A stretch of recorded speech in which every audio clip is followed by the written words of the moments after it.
हमारे यहाँ पे तो लोग वैसे ही इसको बच्चों की चीज समझते हैं, तो फिर उसके ऊपर वो स्पेंड तो कहाँ से ही करेंगे। लोगों के यहाँ पे बेसिक अपने अमेनिटीज ही पूरी नहीं हो पा रही, तो हॉबीज के ऊपर खर्चा करने के लिए पैसे कहाँ से लेके आएंगे। गवर्नमेंट को उतरना ही पड़े, क्योंकि चाइना के साथ भी सेम यही चीज है। चाइनीज एनिमेशन के ऊपर ये मेरी पहली वीडियो नहीं है, लेकिन जितनी तेजी से ये आगे बढ़ रहे हैं, जितनी भी वीडियो मैं बना दूं मुझे लगता है कम ही पड़ जाएंगी, क्योंकि $1-2 बिलियन को तो मानो ये खेल समझ बैठे हैं। और बीते 10 सालों में जितना चाइनीज एनिमेशन ऊपर गया है वो तो बस दिल्ली के पोल्यूशन के ही पीछे है। तो ऐसा एक देश जहाँ पे आप अपने ओपिनियन भी गवर्नमेंट की आपके ऊपर नजर रखे बिना पोस्ट नहीं कर सकते, ऐसे एक देश के अंदर एनिमेशन जैसी इतनी क्रिएटिव फील्ड इतनी आगे कैसे बढ़ गई। तो आइए बिना किसी देरी के जानते हैं चाइनीज एनिमेशन की ग्रोथ और इसके कंपैरिजन में इंडियन एनिमेशन के डाउनफॉल की कहानी। दुनिया की इतनी बड़ी इंडस्ट्री, दुनिया भर के अंदर सॉफ्ट पावर की इतनी मजबूत पकड़, और हमने इसको अपने देश के अंदर क्या बना दिया है, 5 साल के बच्चे देखते हैं, भाई तू क्या देख रहा है इसको। और अगर आपने कभी अपनी लाइफ में ये बातें नहीं सुनी ना, तो फिर मैं आपको कहना चाहूंगा कि अगर आप किसी कॉलेज में हैं या फिर जॉब करते हैं, तो फिर बस एक बार अपने किसी दोस्तों के ग्रुप या फिर अपने कलीग्स को ये बोल के ट्राई करना कि भाई मैं तो वीकेंड में ना एनीमे देखता हूं, फिर देखना वो आपको कितने तगड़े तरीके से जज करेंगे। और हो सकता है कि वो अपने दिमाग के अंदर आपकी जो इमेज है ना वो ऐसी बना ले कि भाई दिखने में तो बड़ा बंदा है, लेकिन दिमाग इसका बच्चों वाला है, कार्टून देखता है। और देखो यार, वही बात है कि अब अगर कोई इंसान सोच कर ही बैठ गया है कि नहीं भाई मैं तो इसको ऐसे ही नजरिए से देखूंगा, तो फिर हो सकता है कि हम उसका माइंडसेट ना बदल पाए। इसलिए मैं यहाँ पे ना किसी के माइंडसेट को फोर्सफुली बदलने के बजाय आपको लॉजिकल रीजन देता हूं, जिसमें सबसे पहले मैं आपको बताना चाहूंगा कि जिस इंडस्ट्री को या फिर जिस एनिमेशंस को हम बच्चों के कार्टून या फिर टाइम वेस्ट बोल देते हैं ना, और हम ये सोचते हैं कि ये इंडस्ट्री देश के अंदर इनपुट क्या ही दे देगी, तो उसको प्रूव करने के लिए मैं थोड़े से आपके सामने नंबर रखना चाहूंगा। मैंने अपने यहाँ पे कुछ एक लिस्ट बनाई हुई है, ज्यादा लंबी लिस्ट नहीं है, एक एक करके सबको देखते हैं।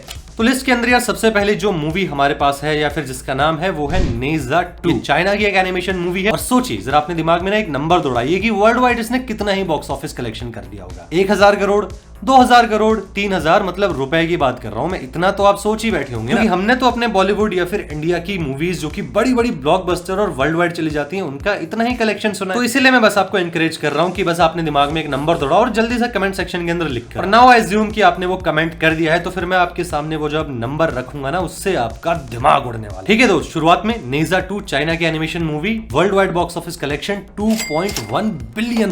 उसके बाद अमेरिका की एक animated movie Inside Out 2, collection world wide $1.69 billion. Japanese anime movie जो कि कोविड के दौरान रिलीज हुई थी, Demon Slayer the Mugen Train, world wide collection $5.7 million.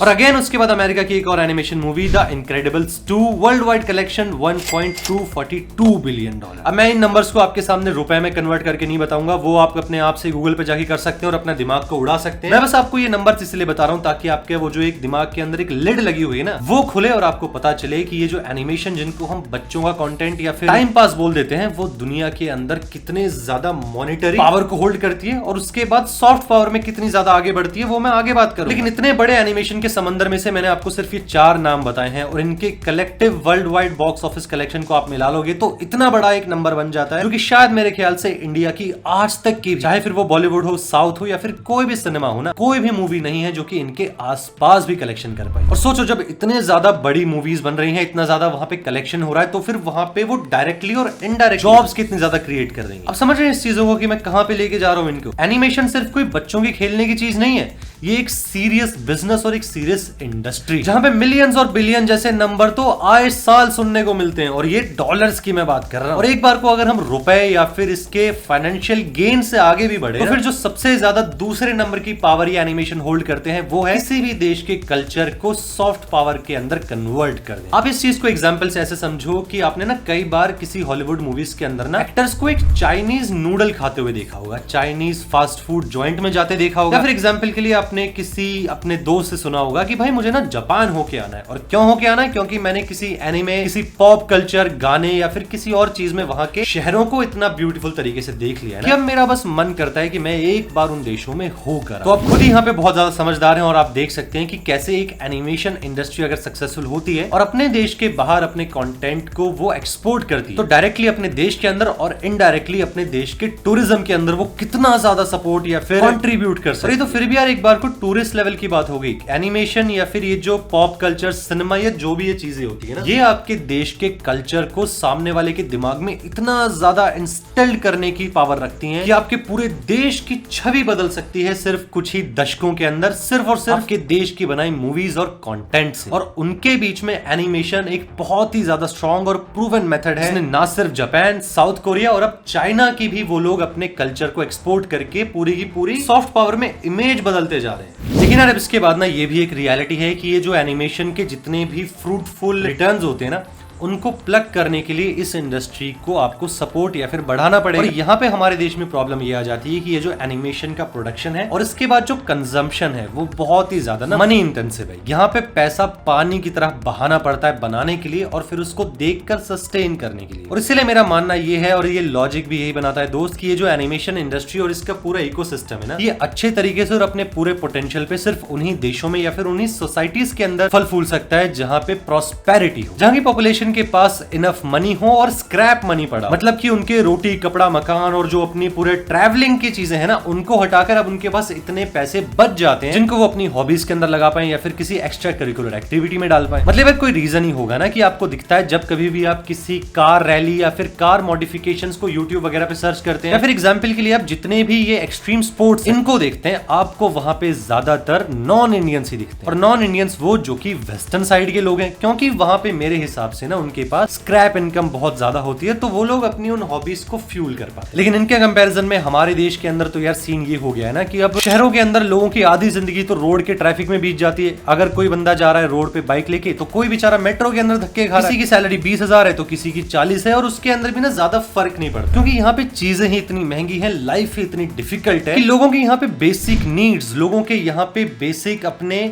Amenities ही पूरी नहीं हो पा रही, तो हॉबीज के ऊपर खर्चा करने के लिए पैसे कहां से लेके आएंगे। अब एग्जांपल के लिए मान लो कि आप कोई जॉब करते हो, अभी अभी अपने कॉलेज छोड़ा है, अभी आपका प्लेसमेंट लगा है एग्जांपल के लिए 4-5 LPA का, और आपका शौक है भाई कि मुझे तो ना लेगो सेट्स कलेक्ट करना और बनाना पसंद है, और आप जाते हो अमेजोन पे और वहां पे आप देखते हो अपोलो 11 का लेगो रॉकेट मॉडल। आपका पूरा मन कर जाता है कि मैं अब इसको लेके आऊंगा और अपने डेस्क के ऊपर इसको बनाऊंगा, लेकिन जैसे आप उसका रेट देख 40,000 से ऊपर का वो मॉडल है, आपकी सैलरी भी उतनी नहीं है, तो फिर अब आप उस अपनी हॉबी को फ्यूल ही नहीं कर पाओगे। तो वो जो फिर एक मेंटल पंच पड़ता है ना दिमाग में आके, वो आपको आपकी हॉबीज को आगे बढ़ने में या फिर उनको एंजॉय करने या स्टार्ट करने से ही रोक देता है। और घूम फिर के बाद फिर से वही एनिमेशन के ऊपर ये जो फील्ड है ना, इसके पोस्ट में, मतलब कि इसके बनने के बाद जो इसका डिस्ट्रीब्यूशन है ऑडियंस की तरफ से, इसके ऊपर जो स्पेंडिंग है, ये पूरी की पूरी इंडस्ट्री और इसका प्रोडक्शन उसी के ऊपर डिपेंड करता है। और हमारे यहाँ पे तो लोग वैसे ही इसको बच्चों की चीज समझते हैं, तो फिर उसके ऊपर वो स्पेंड तो कहां से ही करेंगे। और अगर मान लो स्पेंड करने चले भी गए तो फिर कितना ही स्पेंड कर लेंगे, क्योंकि लोगों के पास स्पेंडिंग पावर उतनी ज्यादा है ही नहीं। और मैं यहाँ पे ना वो EMI वाली स्पेंडिंग पावर की बात नहीं कर रहा हूँ, बल्कि हार्ड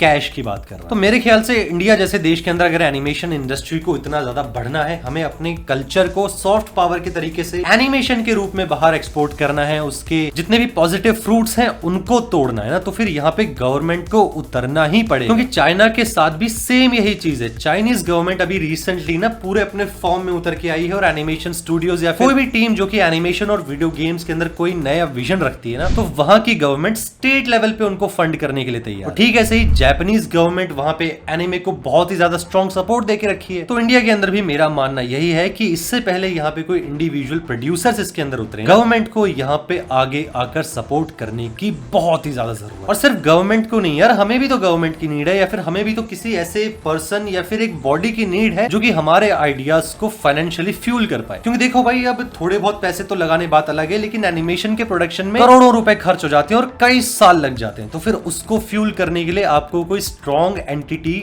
पड़ेगी ही पड़ेगी। और रही बात इस बारे में कि यार इंडिया के अंदर एनिमेशन में हो तो रहा है काम, हम हर मूवी या फिर हर हॉलीवुड मूवी पे बनाते तो हैं चीज, तो इसी के ऊपर ना मेरे बहुत ही स्ट्रॉन्ग यहाँ पे व्यूज हैं, जो कि हो सकता है थोड़ी कंट्रोवर्शियल आपको लगे, बट मेरे हिसाब से किसी भी देश के अंदर जो सर्विस सेक्टर होता है ना, वो उस देश को स्टार्ट करवाने में तो बहुत बढ़िया रहता है। मतलब कि आप इसको ऐसे समझो कि अगर किसी देश को फाइनेंशियली ग्रो करना है ना 40-50 सालों में, तो फिर उतने ड्यूरेशन के लिए आप अपने देश को सर्विस ओरिएंटेड बना सकते हो। लेकिन अगर आपको अपने देश को दुनिया के नक्शे के ऊपर सच में एक डोमिनेंट फिगर बनाना है तो फिर आपको सर्विस से हटके मैन्युफैक्चरिंग और प्रोडक्शन में जाना ही पड़ेगा। और इसका सीधा साधा एग्जांपल हमारे अपने पड़ोस में चाइना बैठा ही हुआ है, जिसकी शुरुआत तो सर्विस इंडस्ट्री से हुई, लेकिन धीरे धीरे वो लोग हर एक फील्ड और हर एक इंडस्ट्री के प्रोडक्शन के अंदर उतरते गए, जिसका आउटपुट आज हम देख सकते हैं कि एआई से लेकर इलेक्ट्रिक कार्स तक और एनिमेशन से लेकर वीडियो गेम्स तक चाइना आज ना सिर्फ नई नई चीजों को इनोवेट और इन्वेंट कर रहा है, बल्कि अमेरिका जैसी सुपर पावर के शोल्डर टू शोल्डर टक्कर में खड़ा हुआ है। और यार मेरा मानना वही है कि हम जो इंडियंस है ना, हमारे अंदर बहुत ही ज्यादा पोटेंशियल है। हम लोग इतिहास में स्टार्टिंग से हजारों सालों से क्रिएटर्स रहे हैं, फिर चाहे बात वो मिट्टी के बर्तन की हो,